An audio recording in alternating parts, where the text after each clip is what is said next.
هقول لك حاجة في أكل الدايت وتقول لي إيه أول حاجة جت في بالك عنها. ماشي. الشوفان. يعني يا بخت اللي بيحبه في الدايت، بس أنا ما بحبوش بصراحه، وحش طعمه وحش جدا. البيض. لو كل يوم كلت من 3 ل 5 بيضات فانت اكيد هتخس كويس وهتبقى شبعان طول فتره الدايت، اهم حاجه في الدايت. البطاطا.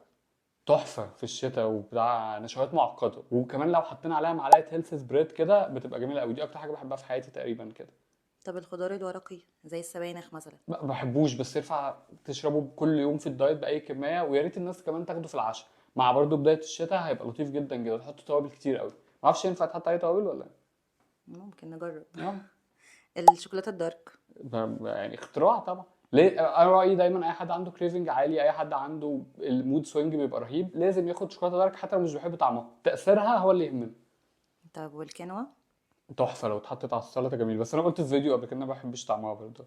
اتمنى الناس تقول لي طريقه ليها احبها، لان